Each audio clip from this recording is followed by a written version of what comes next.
Hola a todos, en este vídeo voy a hablar del fantasma para Lacan. ¿Qué es el fantasma? Pues vamos allá. Lo primero a saber cuando hablamos del fantasma es que está tejido por el imaginario y el simbólico y recubre, tapa lo real, el agujero de lo real lo obtura, lo tapa. ¿Y a qué me refiero cuando digo que obtura lo real? Ese real implica lo que no puede ser dicho, aquello que es traumático vivido ya por el sujeto mismo o relatos familiares, no tienen por qué ser vivencias propias de la infancia, pueden ser vivencias de nuestros padres, por ejemplo, o incluso de nuestros abuelos, que han sido transmitidas inconscientemente. Pero hay algo que se transmite y que escapa a la palabra, no puede ser dicho y no puede ser simbolizado. Ese real o el real de la castración de la madre que no hemos podido nombrar. Este traumático que no puede ser nombrado queda oculto detrás de ese fantasma. De esta forma, el fantasma protege lo real, aunque estemos condenados a que aquel real venga a llamar a nuestra puerta siempre, repetidas veces. Condenado ese real a la repetición porque busca el ser nombrado. El esquema del fantasma es este, no sé si se ve bien ahí, bueno, con esto de que se ve al revés, pero sería el sujeto barrado, que es el sujeto dividido por el lenguaje, dividido por la falta, por la castración, que implica el lenguaje, y que queda anudado al objeto A.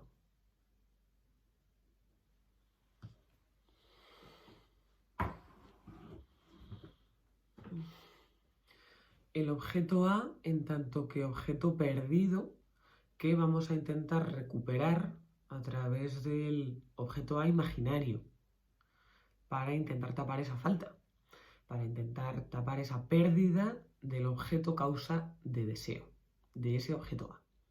Bueno, parece que sí se ve bien, soy yo la que lo ve mal, entonces sigo. Este esquema, entonces, muestra cómo se anudan el imaginario con lo simbólico y con lo real. Lo imaginario en el objeto A. Lo imaginario en tanto esos objetos que nos imaginamos que van a venir a tapar la falta que dejó el objeto A real. Aquel que no vamos a recuperar, pero que fantaseamos con que lo vamos a recuperar y vamos a tapar ese agujerito. Entonces, por un lado, el objeto A nos muestra esa parte de nudo con lo imaginario y con lo real. Por otra parte, el sujeto barrado, nos muestra lo simbólico. Así queda el esquema del anudamiento entre lo imaginario, lo simbólico y lo real en este esquema del fantasma. De esta manera, el anudamiento nos protege, este nudo del fantasma, este esquema del fantasma nos protege tanto de la angustia, del quedarnos encerrados en el lenguaje, si nos quedáramos en ese sujeto barrado, tanto de quedarnos en ese otro lugar, en el del objeto A, donde nos quedaríamos atrapados en lo real, nada más angustiante. Insisto en esto último, el objeto A del fantasma tiene doble valor. Uno es ese objeto A perdido que nunca vamos a recuperar. Y ese otro objeto A imaginario, por un lado el objeto A real, por otro lado el objeto A imaginario, que va a venir a intentar cubrir ese agujero que nos ha dejado la pérdida de aquel objeto causa de deseo. Tiene dos valores, objeto A imaginario, objeto A real. Aprovecho para subrayar que los objetos A reales son limitados y los objetos A imaginarios son infinitos. El objeto del fantasma no es el objeto de la necesidad, ni el objeto de la pulsión, ni tiene por qué ser el objeto de amor. De hecho, en muchas relaciones se generan conflictos porque justamente la persona que elegimos como pareja, pues sirve como objeto, por ejemplo, de figura de amor, pero no complace nuestro fantasma. Y esto es lo que da muchas veces lugar a las infidelidades. Uno busca en el amante o en la amante ese fantasma que no ha encontrado en esa persona que ha elegido como pareja con quien pasar su vida. Hecha esta introducción sobre el esquema del fantasma, voy a decir algunas características un poquito más allá de lo que es el fantasma. Una de ellas es que el fantasma es una ficción porque no tiene por qué ser una historia real. Antes, hace un momento, os hablaba de que muchas veces el fantasma es ese algo, ¿no?, que no ha podido ser dicho, que puede ser incluso de generaciones anteriores, no tiene por qué ser ni de mi infancia, pero es que no tiene ni por qué haber sucedido. Esta es la parte más importante del fantasma, que no tiene ni por qué, diría real, pero por no confundirlo con lo real de Lacan, no tiene ni por qué ser un hecho verídico. El fantasma vela o elude la castración. ¿Qué quiere decir esto? Lo que hablaba hace un momento, de que a través de ese objeto imaginario lo que hace es que tapona un agujero, tapona una falta. ¿Y qué es una falta? Una castración. Aquello que he perdido lo tapa. Yo ya no veo. Yo ya, a través de mi fantasma, no veo aquello que he perdido y que me sería traumático el saber que lo he perdido, el verlo, el ver ese agujero. A través de este tapar, el fantasma nos permite gozar de la castración, por taparla, por hacer que no la veamos, nos transmite goce. Si el fantasma falla, aparece el síntoma.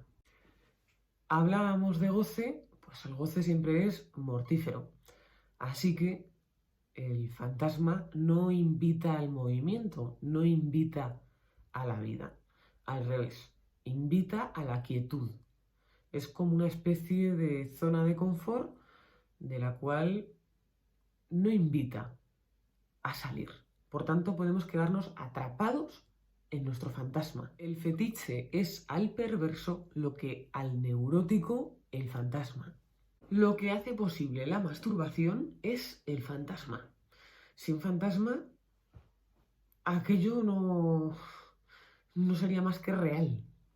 El fantasma no se interpreta en la terapia psicoanalítica, en psicoanálisis. El fantasma no se interpreta, el fantasma se construye. Escuchando lo inconsciente, se construye en terapia, pero no se interpreta. Además de permitir la masturbación, el fantasma es lo que permite mantener relaciones sexuales. Por la misma razón, porque si no, el encuentro sexual no se daría. No habría encuentro sexual si no fuera a través del imaginario. Fantasma, entonces, en resumidas cuentas, es una forma ficticia, una forma engañosa de tapar un agujero. Un agujero que nos ha hecho daño, que es traumático, que no tiene por qué haber sucedido, pero que nosotros lo vivimos como si se hubiera sucedido en nuestro inconsciente, que no somos conscientes de él y que aquello de lo que está hecho, el material con que hemos cubierto ese agujero, como si viéramos un agujero en la tierra y de pronto echáramos cemento o cualquier material con el que tapar el agujero, no sabemos de qué está hecho. Ese relleno con el que hemos podido creer de forma ficticia que hemos tapado el agujero.